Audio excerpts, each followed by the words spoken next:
même cadrer tenir le taureau par les cornes pour que des débordements n'aient pas lieu. am na article yoo boo xam ne boo ko dindee les gens vont faire n'importe quoi article mi ngi fii l'épouvantail mais gars les gens se laissent aller da ngay dégg yenn wax yi man du ma ko sax mën déglu. Très bien alors bu ñu ñëwee sur les questions économiques c'est vrai que vous êtes juriste mais il y a eu un moment benn débat économique dans ce pays et tout le monde jàpp ne avec ce nouveau régime dañu nekk di dund une situation économique catastrophique d'ailleurs daan nañ ñaawlu lu jëm ci leb gu bari gu ñuy leb la dette mais aujourd'hui maître ñu ngi ñuy wax ne en 2024 ñoom leb nañ 4500 et quelques milliards on projette d'emprunter également plus de 4000 et quelques milliards 9000 milliards en 2 ans jàppoon ne loolu dafa xaw a yéeme lool. waaw je suis juriste mais je suis juriste d'affaires. Oui. Quand même. Droit des affaires laa def ak fiscalité. Oui. donc bu ñu naan impôt man j'ai bac plus 7 en impôt. C'est ça. donc c'est pour vous dire que l'impôt mooy alimenter souvent premièrement les finances. voilà defe naa ne même l'état actuel le gouvernement actuel se base beaucoup sur affaire fiscalité. parce que defe naa loolu jàng. parce que fépp ay impôts la. impôts yi domaine fiscal. l'inspecteur des impôts. même dans la politique partout ñëpp voilà donc loolu moom je pense que on comprend maintenant comme ni nga ko waxee rek la situation est très tendue. Sur le plan financier parce qu'il y a 2 choses. nguur gi boobu ñu koy jël au mois d'avril mars 2024 même avant ça. dégg ngeen may wax ni le Sénégal est surendetté man yàgg naa ko wax bi di wax sax le mot 80% de taux d'endettement. parce que 70 la ñu may c'est un lieuement. dépassé nañ ko tey on apprend que par le gouvernement qu'il y a quand même des falsifications des finances publiques. Des comptes. loolu mi ngi devant la Cour des comptes. C'est ça. te ñu ngi ci xaar la Cour des comptes. soit ñu ni le président ce que le gouvernement a dit. sur la fausseté des comptes et leur falsification c'est vrai.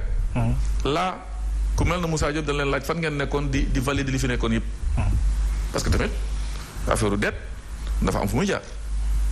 Cour des comptes dana certifier mais également le comité national de la dette publique dafa war a xool obligatoirement c'est la loi de finances 2025 bi maintenant obligatoirement dette mënu fi dugg wala génn la BCEAO aussi lu fi dugg luy génn daf ko war a seet donc comment filtre yooyu yëpp mën a tëb bu fekkee c'est vrai bu fekkee ne ça n'existe pas là c'est un autre problème politique qui va se passer man je suis pour la transparence mooy wax dëgg mu leer mais dafa am manière bu ñu koy defee. parce que boo jëlee sa mégaphone sa haut-parleur toog ci mbedd bi ne su ma ay bâtiment bi ma waroon kii te mu mën a servir de garantie bâtiment bi tàkk na ba ruus te moo servir de garantie borom xaalis bi lan lay def. oui day xaar ma dem ba nga tabaxat. oui. moo tax y a une fuite des bailleurs de fonds la communication n'est pas bonne. voilà maintenant nag ñu xaar yi fi leer ñu xam fa ñuy toog. mais la situation est spéciale. Je pense que ñun ñëpp yàgg nañu critiquer le caractère exponentiel de la dette. Bien sûr. mooy élevé na bari na. parce que dette bi souvent pour investir baax na. dette bi aussi quelquefois pour régler quelques problèmes pour la paix publique qui n'a pas de prix baax na. subventionner l'énergie muy nekk par exemple l'électricité yooyu yëpp le carburant les denrées day tax nga am calme mën a gérer parce que situation ne permet pas la souveraineté alimentaire n'existe pas encore. mais bu ñu demee aussi. ñu contre la dette je pense que aussi il faut le dire comme il le dire il y a un livre qui a été mentionné appelé que Solution. toutes les solutions étaient dedans. mais absolument tey bon on va aller regarder dans li man dama koy lire à temps yi pour xool vraiment où trouver les solutions. parce que son auteur avait toujours dit que man soxluma FMI soxluma prêt. c'est ça. aujourd'hui bu FMI joxul moom mooy génn di naan bon FMI bi ma waroon jox daal kër gi saak tànk lakk na man xaw ma fu ma jëm.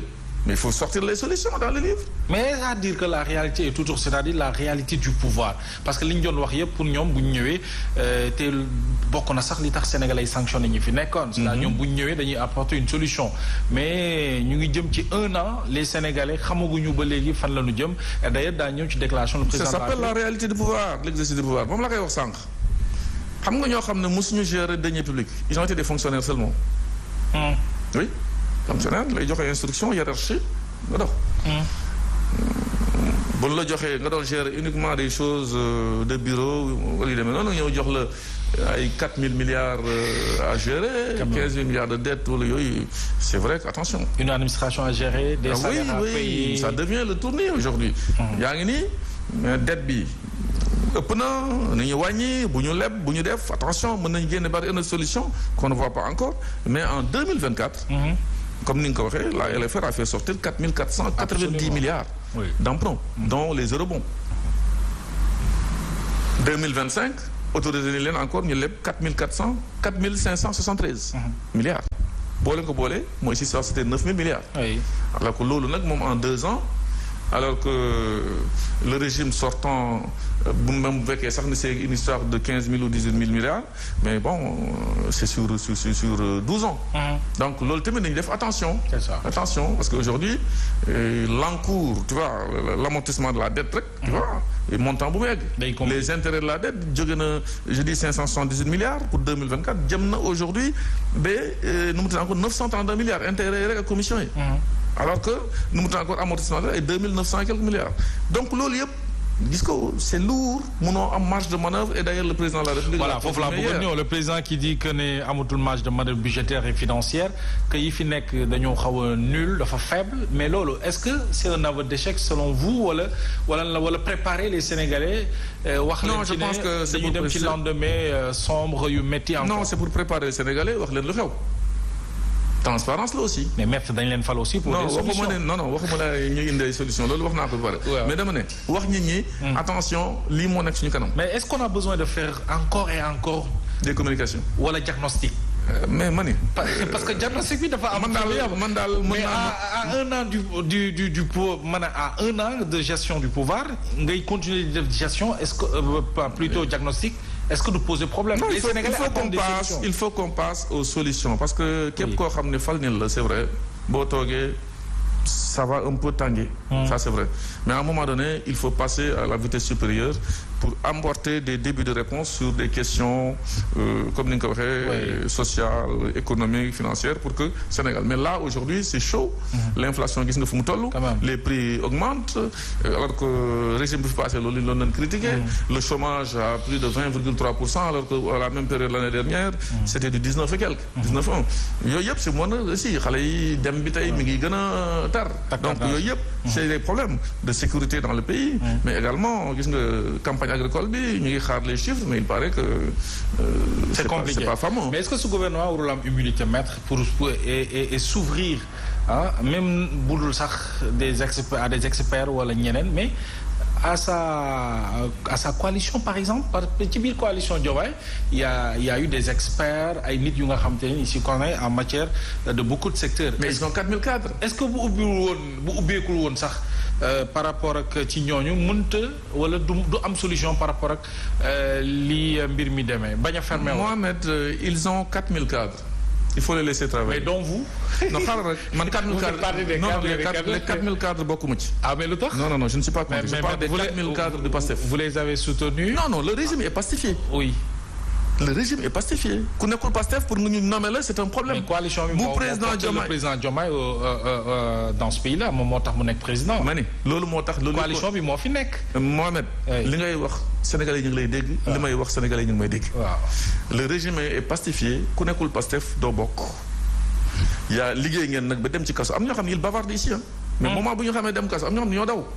bi jàll frontière bi dem toog ci biti tey ñu dellu si ñu jox leen ay poste. dëgg la ban mérite la ñu am pendant ce temps-là ñun ñu ngi def face à Macky Sall dans les yeux. mu jaral leen ngeen dem. Voilà donc pour vous dire que qualitativement il y a pas de problème maintenant ils ont 4000 cadres ils n'ont qu'à nu mu encore dawal ñu xool parce que loolu moo tax ñu teg leen fi ñi ngay wax ñi nekkoon nag ànd ak ñoom ak yooyu ñëw neen nañu soxlawuñu leen. ñun on va travailler ensemble. mais est-ce que kuñ fi nommé déglu ma termine là kuñ fi nommé. parce que da nga wane que mës nga liggéey. mës nga gérer deniers publics. mës nga wane dara au Sénégal ñun la non ce gars-là ne doit pas entrer. ñu nekk fii pëndal yëkkati bruit. je suis intervenu moi sur la nomination de Samba Ndiaye. justement man Samba Ndiaye je ne le connais pas moom mii bu taxawee nii xamee na ma nii parce que nous sommes médiatisés mais dama ne c'est pas un ami. Je suis contre le président jël ses prérogatives